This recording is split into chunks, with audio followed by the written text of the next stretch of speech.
Hello students. Today I am going to take the last topic of the light reaction, that is chemiosmotic hypothesis, whereas this chemiosmotic hypothesis was given by Peter Mitchell in the year 1961.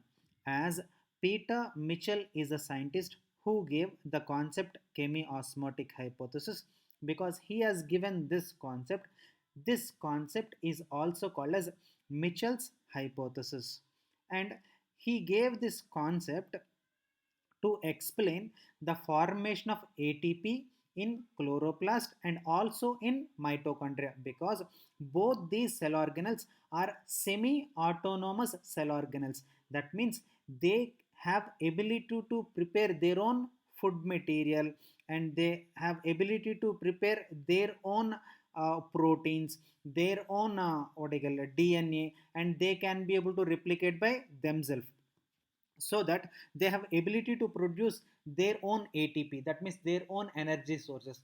That is the reason why these two cell organelles are called as semi autonomous cell organelles, as they can be able to duplicate by themselves, because they consisting of their own DNA, their own protein factories called as ribosomes, they consisting of their own food material, either in the presence of starch granules or in the presence of glycogen, whatever it may be. But what I wanted to tell you is they consisting of their own reserve food material, and they have ability to produce their own energy in form of ATP. So he wanted to explain, I mean Mitchell wanted to explain how ATP formation is taking place in chloroplast and mitochondria. So that all we are going to discuss it now. But before I start the concept, let me tell you one important thing. This is a concept called as hypothesis, because this concept was not proved experimentally. This may happen like this, like that. That is a statement given by Mitchell. That is the reason why, as there is no experimental evidence for this, it is called as hypothesis. For example, for all his sayings, he gave some practical evidence for that, then that is called as theory. Theory is different from hypothesis.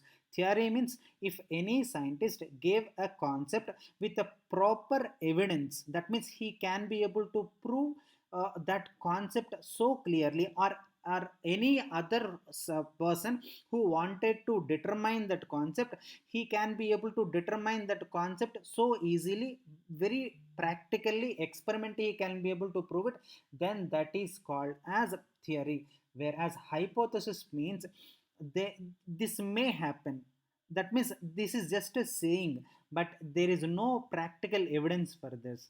That's why it is called as hypothesis. So let us take the detailed concept of chemiosmotic hypothesis.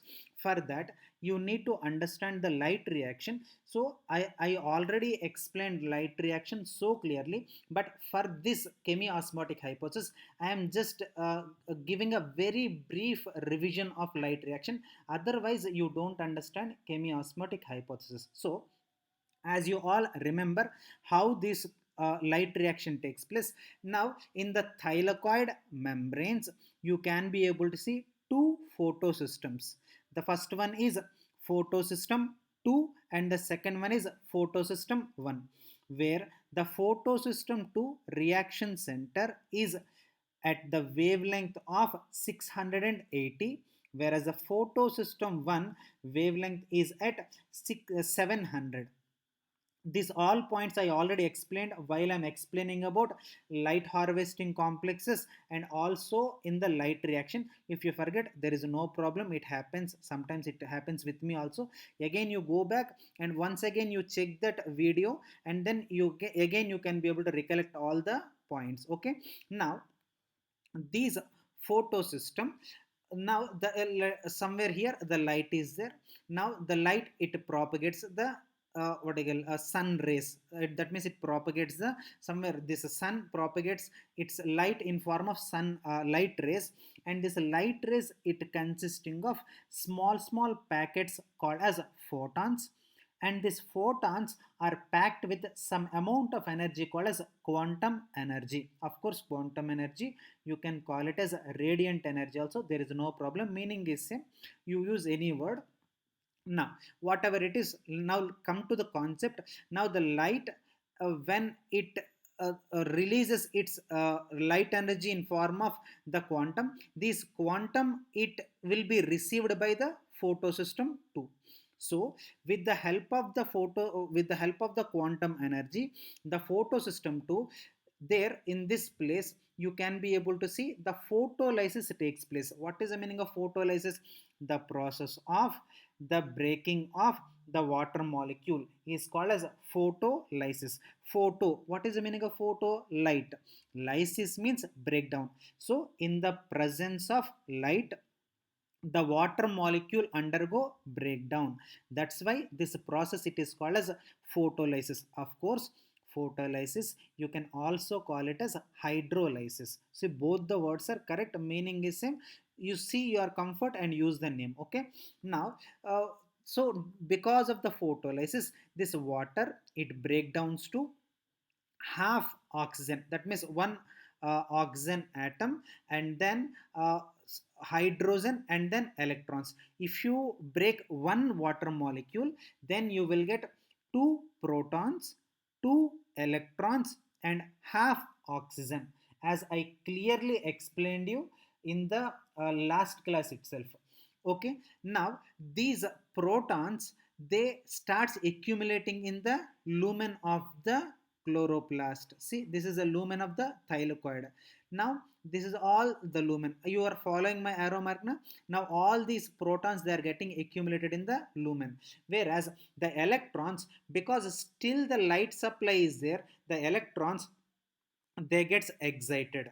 Now the electrons they get excited, which is taken by the first electron acceptor, which is called as pheophytin. And from the pheophytin, see either लिख रहा है ना, see either sorry दिख रहा है ना, see this is called as pheophytin. Pheophytin is a primary electron acceptor, and these primary electron acceptors they accept the excited electrons, and then it gives to plastoquinone, and this plastoquinone it gives rise to cytochrome complex, or otherwise you can also write cytochrome bf complex. Okay, both meaning is same, because cytochrome it exists in two forms, b form and in f form. That's why instead of using b and f, simply we can write cytochrome complex. This but meaning is like absolutely same, so you please don't worry about it. So cytochrome complex. Now from the cytochrome complex, all these electrons will be accepted by plastocyanin, and this plastocyanin it takes the electrons to photosystem 1, and photosystem 1 mein now electrons are all there. Now again the photosystem it takes the light. See like that, somewhere here you imagine the sun, and sun propagates the light, and the light consisting of quantum energy. So photosystem also consisting of photosynthetic pigments, so it also will trap some amount of sunlight. So when it is trapping sunlight, obviously the quantum of energy it will be generated, so that the photosystem it receives the light, so that it also excites the electron, because its reaction center is at wavelength of 700. So at the wavelength of 700, again the electrons which are present in the photosystem, again they get excited, and the excited electrons they are taken by ferredoxin reducing substance, which is the primary electron acceptor of photosystem 1. Please don't get confused. Photosystem 2 primary electron acceptor is pheophytin, whereas photosystem 1 primary electron acceptor is ferredoxin reducing substance. Whereas this ferredoxin reducing substance it gives the electrons to ferredoxin, and the ferredoxin it gives the electrons to NADP, and this protons they attaches to the NADP and form NADPH2.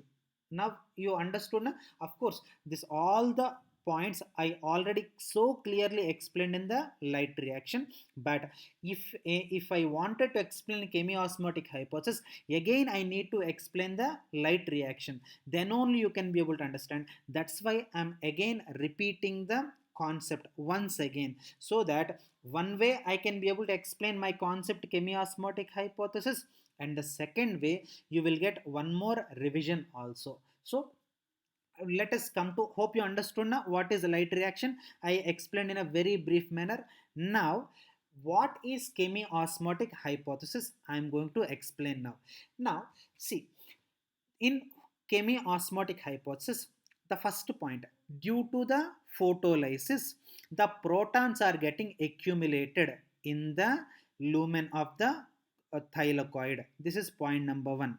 And point number two is very, very important point and little confusing point. So students, please understand. If you don't understand, immediately you ask me, sir, I did not understand. Again, you make one more video or again you explain us. I am ready to explain, but please understand. Without understanding, you can't be able to write any, you can't be able to answer any question in your NEET. So try to understand this point. First point is so easy, every one of us know. The point number one is, due to photolysis, the protons are accumulated in the lumen of the thylakoid. This is point number one. That is very easy point and every one of us know. Second point is so important. This plastoquinone, it is accepting the electrons from pheophytin. Hope you know now what is pheophytin. This photosystem one, when the electrons are produced by photolysis, it gets excited at the wavelength of 680, and the excited electrons are accepted by the primary electron acceptor called as pheophytin. This all points you remember now. Now the pheophytin, it is giving the electrons to plastoquinone, where the plastoquinone, one way it is acting as the electron acceptor. This is this is a first function of plastoquinone, and the second function of the plastoquinone is also accepting protons that are present in the stroma. Please, again I'll repeat, please try to understand. One way plastoquinone is accepting electrons from the primary electron acceptor called as pheophytin, and the second function of the plastoquinone is it is also accepting protons from stroma. You know na, this is all stroma. Let us imagine this is all chloroplast. In the chloroplast, this is one thylakoid sac, one thylakoid. In that, this is the lumen and this is the thylakoid membrane. When you imagine like that, then you can be able to understand. So pheophytin, it is bringing some protons from the stroma and it is releasing into the lumen, whereas it is giving electrons to the cytochrome. Okay, again this is the third time I am repeating, students. Plastoquinone, it is acting as electron acceptor and it is also acting as the proton acceptor, and these protons are coming out from stroma. So from the stroma, this plastoquinone, it is bringing the protons, but plastoquinone, it is actually attached to the cytochrome. See, आपको दिख रहा है ना, this is a circle, and in the circle I have given both plastoquinone and also cytochrome. The reason behind is plastoquinone is present very, very close to the cytochrome. That is the reason why in the same circle I have given two acceptors. One is plastoquinone and also cytochrome. Hope you understood the logic. Again I'll repeat the logic. Plastoquinone is very, very closely attached to the cytochrome. That means these two electron acceptors are almost closed, so that the plastoquinone, it is bringing the protons na. So these protons are released into the lumen by the cytochrome. So the who is taking the protons? Protons are taken by plastoquinone, but they are released into the lumen by the cytochrome. This is the point. Actually, for this point only I am telling, I repeated this point thrice. The reason behind it, you should not confuse.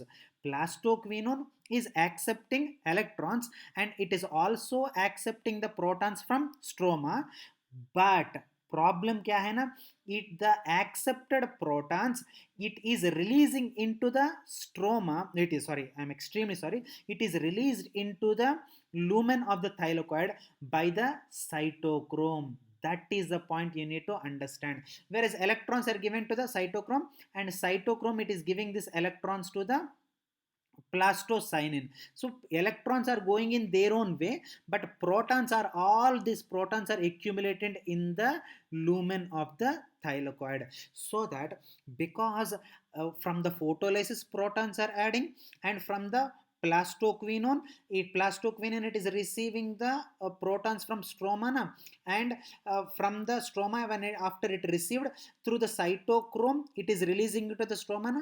That's why from both the sides, that means from photolysis also, from the cytochrome, that means plastoquinone cytochrome, दोनों को वजह से all the protons are getting accumulated in the lumen. So what is happening, the concentration gradient of the protons are increasing, whereas the proton concentration of the stroma, it is decreasing. So that's why what happens, this tension, some type of pressure gradient, it is developed by the membrane, because inside what is happening, there is a more number of protons, but outside there is no protons at all. That's why it's a simple logic here. Let us take one perfume bottle, and this complete perfume bottle, it is filled up, it is packed with the fragnating molecules, whereas outside there is no single fragnating molecule. So when you press the nozzle of the fragrance bottle, what happens, all these fragnating molecules at once they comes out, and they diffuse so fastly, and even to the corners of the room also. So the complete room, the whole room where you are staying, it becomes fragnated. Am I correct or not? Like that, here the pressure gradient is increasing, that means these protons are getting increased. Itna tension the membrane cannot be able to take. That is the reason why yet once all these protons they starts coming out to the stroma. Now you understood na, how when you press the nozzle, at once how the fragnating molecules at once they will come out, even they make the noise also, like very fast, that in that noise itself you can see the fastness of the movement of these fragnating molecules coming out of the nozzle. Am I correct or not? So due to the pressure gradient developed in the lumen, this membrane, it develops tension and releases these particular protons at once out of the lumen into the stroma. See, from now these all protons are present inside the lumen. Now all these protons, see, देखो, follow my arrow mark, they started coming out, दिख रहा है ना, मैं just follow the arrow mark, they are all coming out to the stroma. Outside the thylakoid membrane, what will be there, stroma will be there. So all these protons they entered into the stroma, and after they entered into the stroma, they, see, they, please follow the arrow mark, so they all the way travel, and they reaches this particular NADP. So either say electrons are a, either say the protons are also coming. So both protons and I'm sorry, I did a mistake, both protons and electrons they join to the NADP in the presence of NADP reductase, and then it results in the formation of NADPH2. Now you understood na?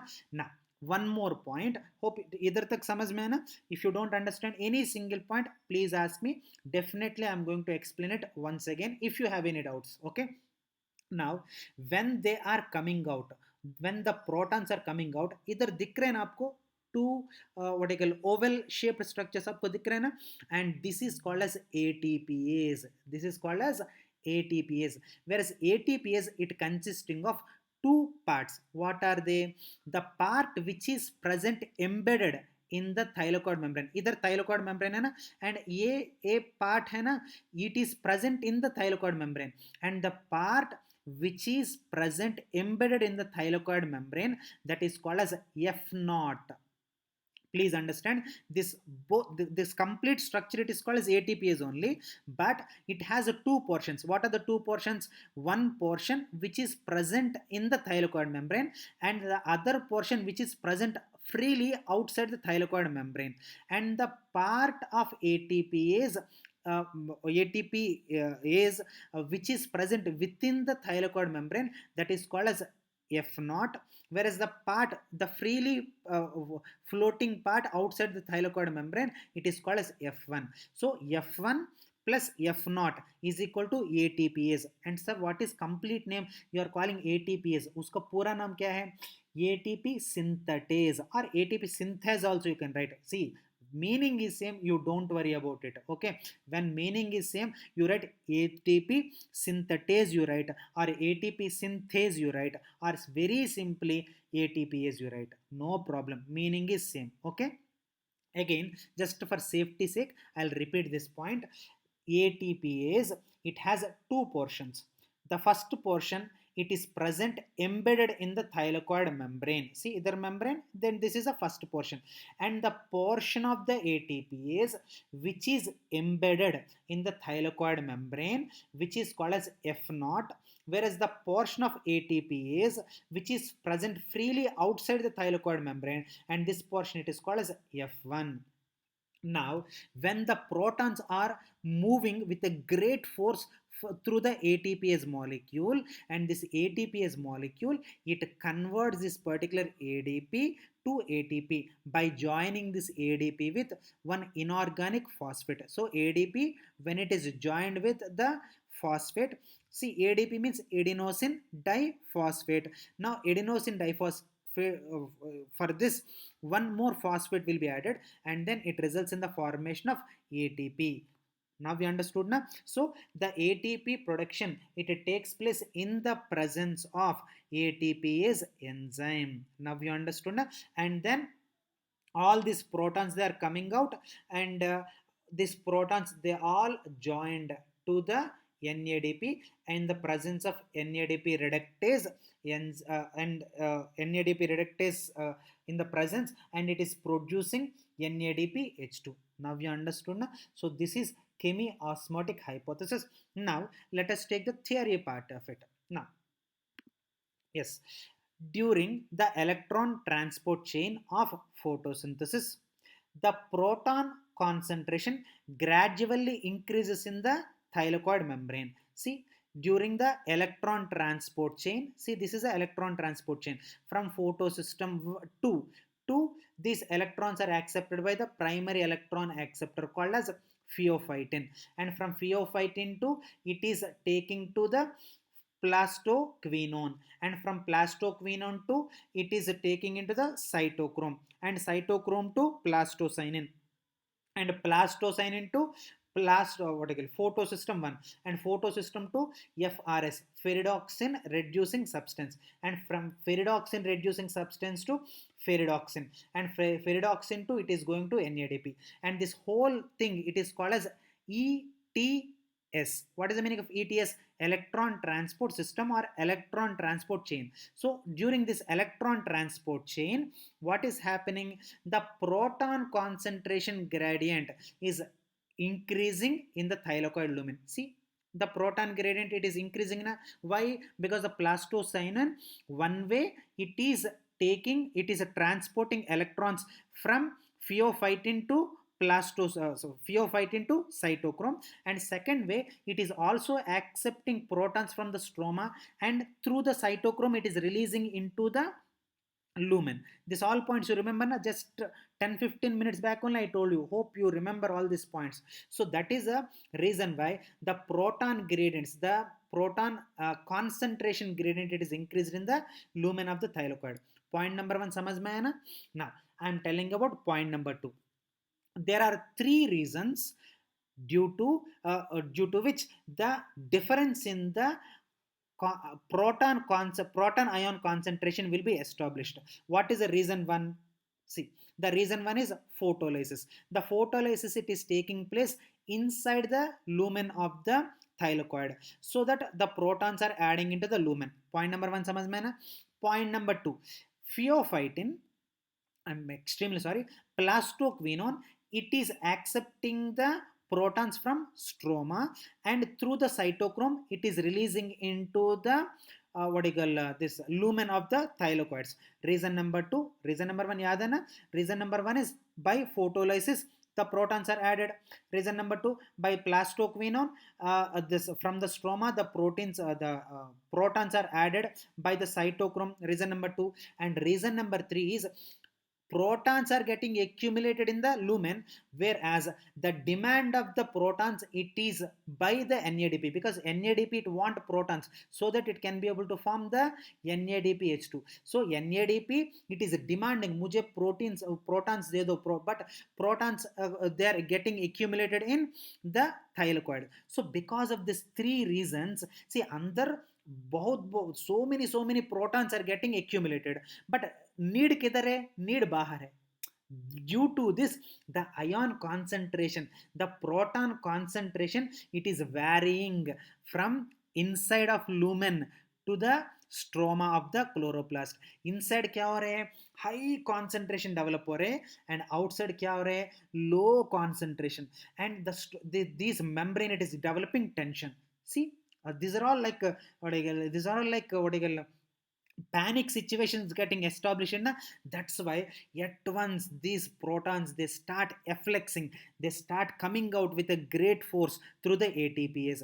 While these protons are coming out with a great force by the ATPase, these ADP it with the by using that particular energy generated by the force, this ADP it will be joined to the inorganic phosphate, and then it converts into ATP. And while the protons are moving from higher concentration gradient to the lower concentration gradient, that means from lumen to the stroma, ATP synthesis is taking place in the presence of ATPase. Whereas after this protons they are coming out, it also results in the formation of NADPH2. Now you understood na? Now again we will read the theory. There are three causes of difference in the proton ion concentration. Reason number one, photolysis of water produces protons inside the lumen of the thylakoid, and plastoquinone shifts the proton ions from stroma to the lumen through the cytochrome into the lumen of the thylakoid. But NADP reductase it mediated utilization of protons from stroma, that means outside of the lumen. So because of these three reasons the proton ion concentration difference is established. So a proton gradient and electrical potential is generated across the thylakoid membrane due to the differential proton ion concentration. So under higher concentration gradient, whereas bahar, that means in the stroma, a lower concentration gradient. So the gradient and electrical potential are collectively called as, that means the concentration of the protons and the tension developed, that means the electrical potential is collectively called as proton motive force. Very simply you can call it as PMF. Okay, now because of this proton motive force, that means protons are motivated to go out forcedly they wanted to go out. So the passage of the proton ion leads to the activation of ATP synthesis, synthase or synthetase, which synthesizes ATP from ADP and inorganic phosphate. Now you understood now how the ATP is produced, and this is only the central or key concept of chemiosmotic hypothesis. So they wanted to explain the ATP synthesis. See, the ATP synthesis is done na? So this is all about the chemiosmotic hypothesis, but still because na this is a like little what I call difficult concept, that's why I brought summary of this. What is a summary? Due to photolysis the protons are added into the lumen of the chloroplast, and due to the plastoquinone from the stroma, plastoquinone it is taking the protons, and through the cytochrome it is releasing into the lumen of the thylakoid. So lumen of the thylakoid it is receiving protons in two ways. What are the two ways? By photolysis and by plastoquinone through cytochrome, so that the proton concentration gradient it increases in the lumen. समझ में आया ना point number one. Now, point number two, the proton concentration gradient, it is increasing in the lumen, but it is getting decreased in the stroma. समझ में है ना. This is point number two.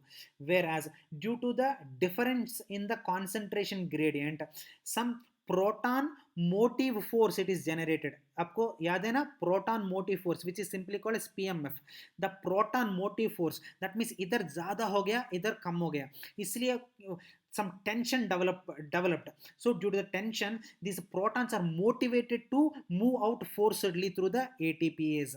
Okay, so this proton motive force it is generated, and this proton motivated force, when after generated, all these protons they started moving out to the stroma, and due to the force this ATPase is activated, and the activated ATPase it is converting the ADP to ATP by adding the ADP to the inorganic phosphate, and all these protons they came out. So all the protons starts moving from higher concentration gradient to the lower concentration gradient through ATPase, results in the formation of ATP by ADP by joining ADP and inorganic phosphate. And after the protons coming out of lumen, they are joined to NADP. See, they are these protons they came out now, they are joined to NADP. See, of course, follow this arrow mark. They join to NADP in the presence of NADP reductase, and then it converts into NADPH2. So this is the concept of chemiosmotic hypothesis given by Peter Mitchell, which is also called as Mitchell's hypothesis. So what he wanted to explain, Mitchell, all he wanted to explain is the formation of ATP in the mitochondria and also in the chloroplast. So in mitochondria also, in chloroplast also, the ATP formation it takes place due to the hydrogen concentration gradient. So lumen में hydrogen concentration gradient बढ़ रहे and बाहर the hydrogen concentration gradient it is decreasing. That is the reason why the protons are moving from higher concentration gradient to the lower concentration gradient. When the protons are moving from higher concentration gradient to the lower concentration gradient through ATPase, this ATPase it energizes, it gets activated and makes the inorganic phosphate to add to ADP, and then it results in the formation of ATP, and this process it is called as phosphorylation. Phosphorylation means the process of addition of inorganic phosphate to ADP to form ATP. This process it is called as phosphorylation. Now you understood na?